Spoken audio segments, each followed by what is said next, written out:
Welcome back to the Graham Stephan Show, and this is the video that you've been waiting for because I read all the comments and I've seen the hundreds of times that you guys have been telling me to watch this video and comment on it, and it's about time, okay? We got this channel, his name is Caleb Hammer, and he does these financial audits of millennials and just roasts them for their spending habits.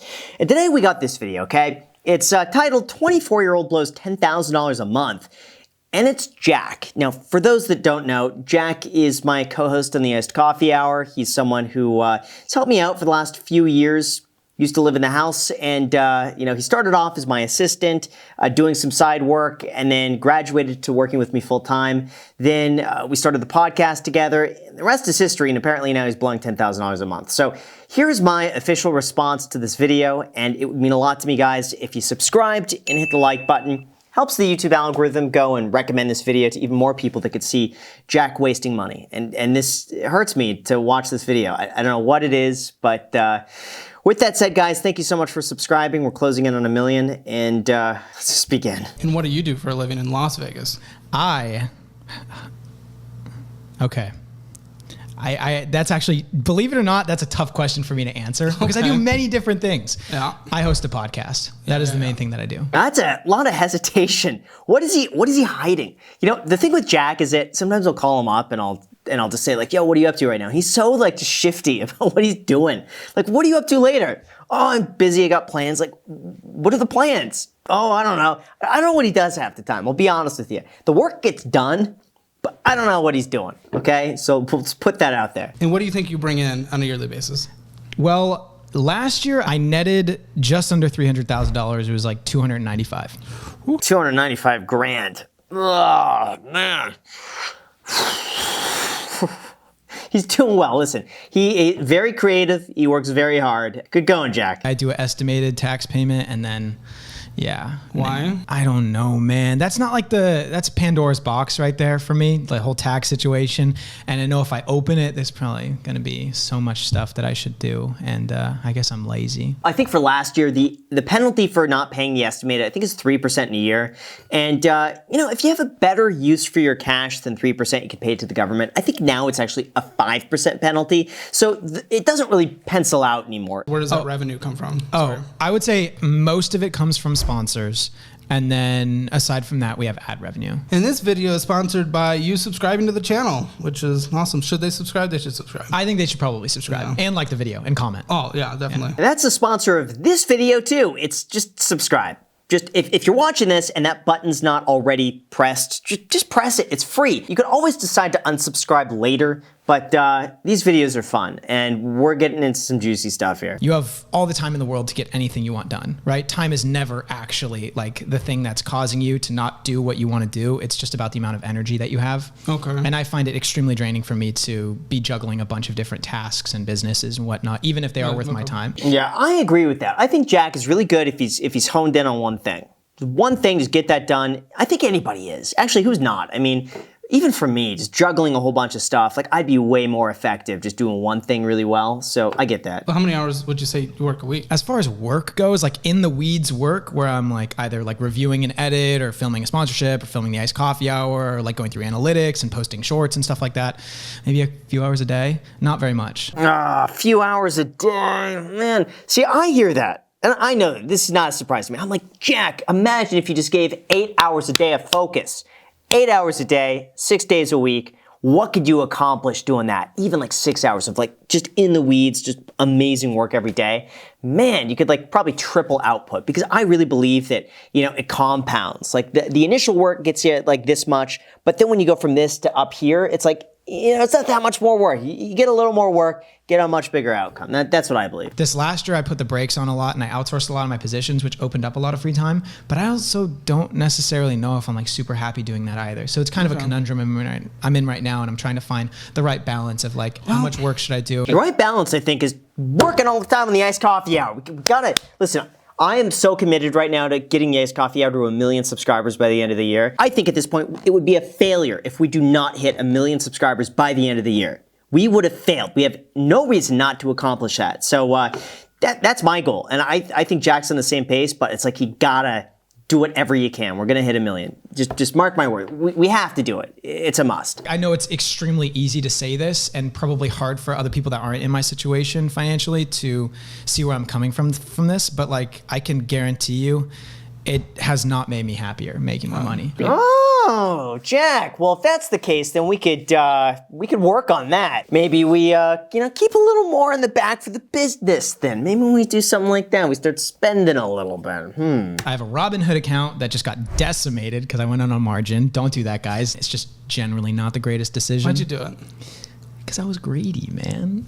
Because I thought I didn't think I was a genius. I just thought that the strategies that I implemented that took me from $20,000 to $70,000 in the portfolio would take me from 70 to 150, and it would do it faster if I went in on a margin. We joked for a while in 2020, Jack was the options expert because he would go in and like do these crazy options things. I would not understand half of what he's talking about. And he'd do all these crazy short-term trades, and he'd show me how he's making all this money. But when it really came down to it, I mean, it's just like, the S&P 500 did this basically the same thing for no work whatsoever. Dude, my mom texted me. She texted me, honestly, this was like last week, and she's like, hey, I'm so sorry, I have bad news. Like, you're losing your healthcare. So I do have to get my new healthcare, I think starting in September of this year. What do you mean losing the, oh, maybe it's his parents don't have the healthcare anymore. So Jack, but my belief is that it covers you until the age of 26. So Jack would have another year and some change left on that health plan. My dad went halvesies on like this not very nice house over on the avenue of where I grew up, and it was $9,000 for him. Yeah, it was cheap. Okay. Yeah, and he did that when he was 23 years old. So my goal was always to buy a house by 22. Oh, okay. I bought a house October 11th, and my birthday was October 12th. Nah, see, here's the thing though. If Jack has a child, or when, I don't know, that kid is going to be so pressured to buy a house at 21, and just the cycle continues. Every generation gets a year sooner. I don't know. Starbucks. Look, your boss would be so upset. Look, man, he doesn't know. He doesn't have to know about that at all. Yeah, dude, it's really bad. I've been drinking Starbucks every single day. There's so many better coffee shops, though. I know, but this one's right by my. It's right by my house.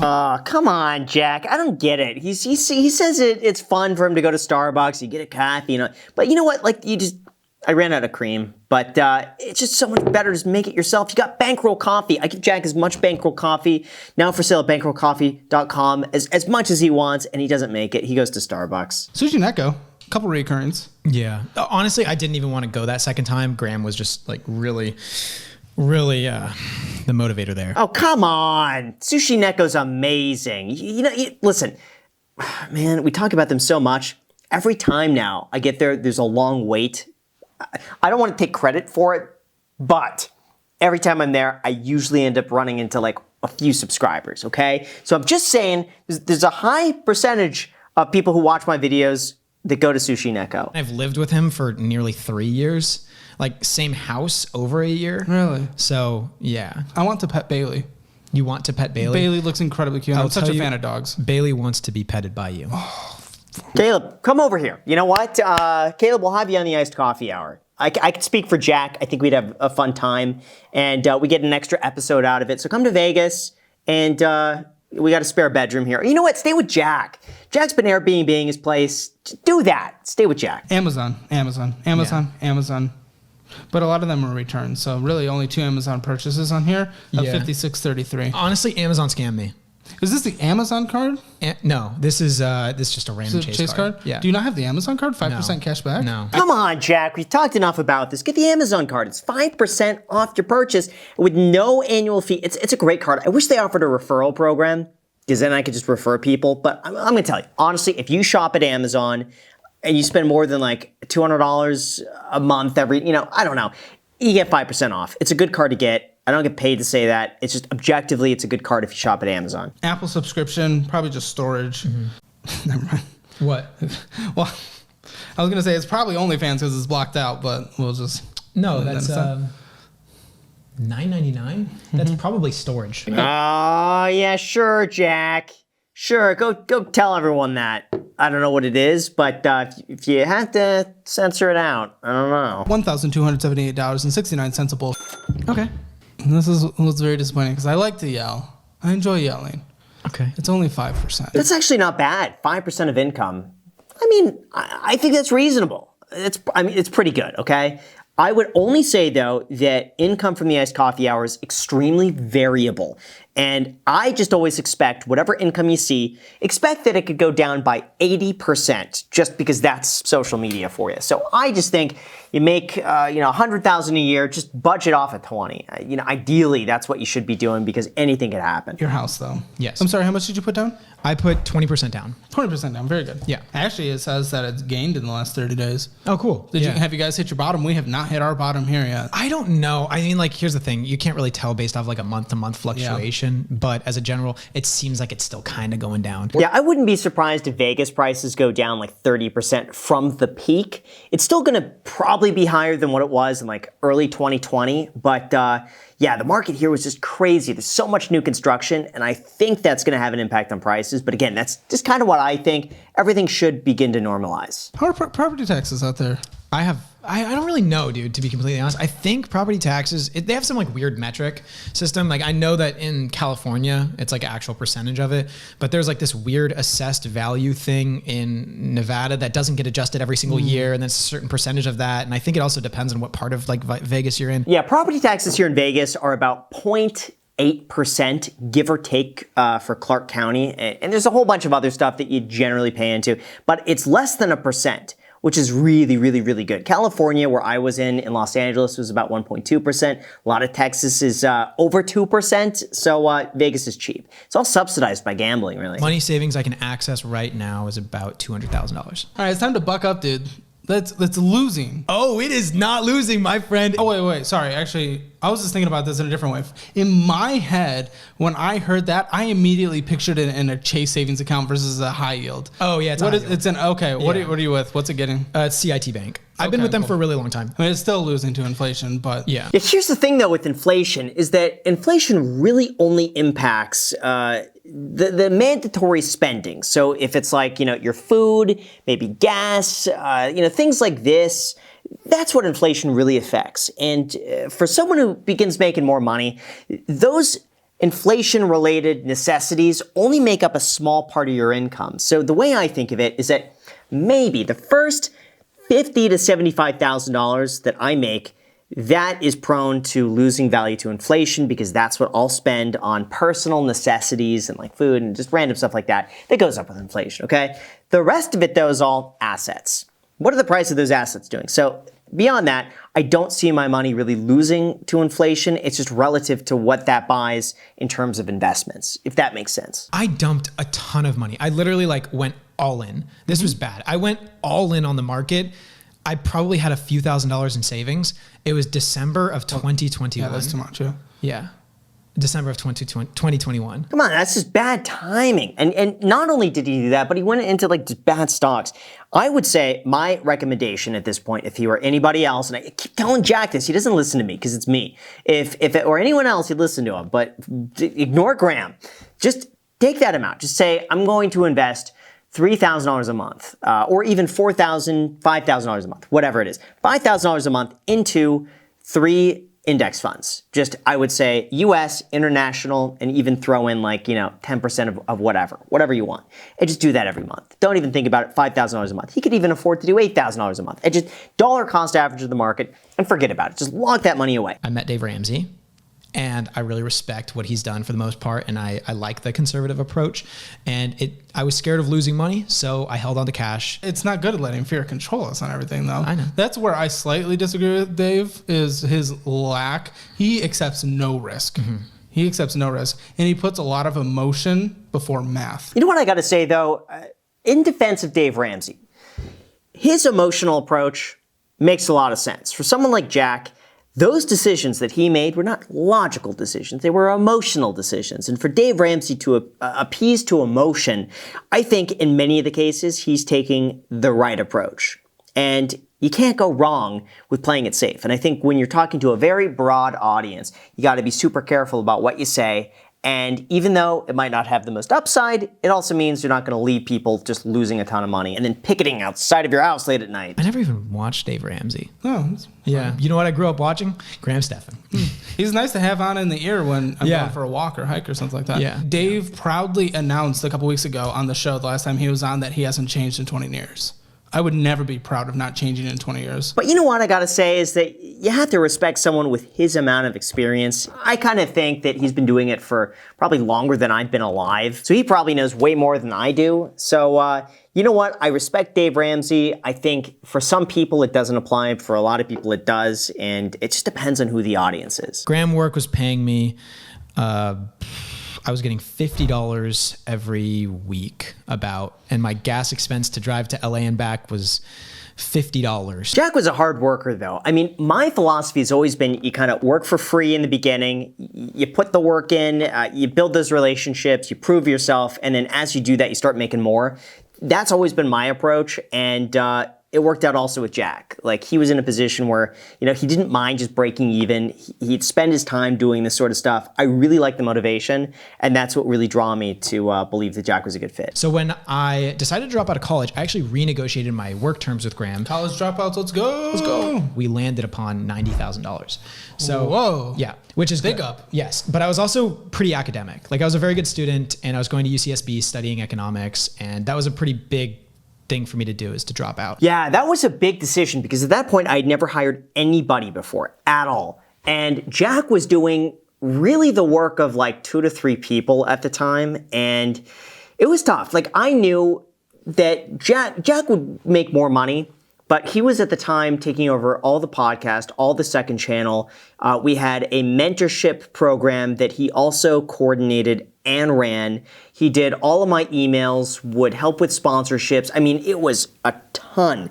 And doing title thumbnails as well with me for the main channel. So we would do almost like Jack was involved in just about everything. Return was worth it, though. Return on the investment of your cost? Absolutely, because the next year everything started exploding. My plan is to never show this to anyone because it's horribly embarrassing, but I just learned that it was my first year ever making $100,000. I just feel like it's more than just a number, you know? It's a lifestyle. Oh gosh, don't ever say that it's a lifestyle. Gosh. Congratulations, though. It's pretty good. I have an M1 finance account, which I am borrowing money on, but I know.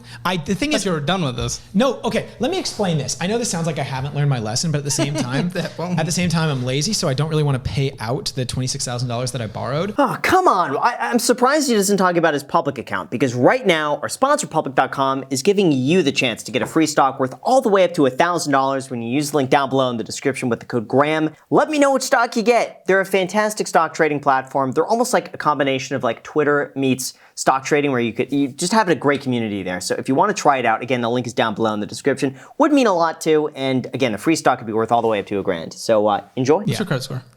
I don't know. I have had the most tumultuous credit journey that you would have ever seen. Like, people do not expect this, but for the conversation doesn't end. Hardcore viewers of the channel, they know that I struggle with credit. Here you go. It's 400 and I'm kidding. That's funny. For a second, I'm like, wait, what?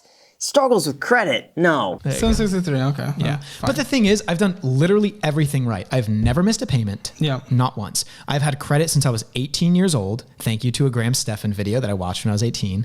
And I have a home loan. I have tons of credit and I don't utilize that much of it. An auto loan would help. I know an auto loan would help. Why don't you, I don't even know if this is possible, but why not go find a $4,000 car? And get a loan Doesn't on even have to drive.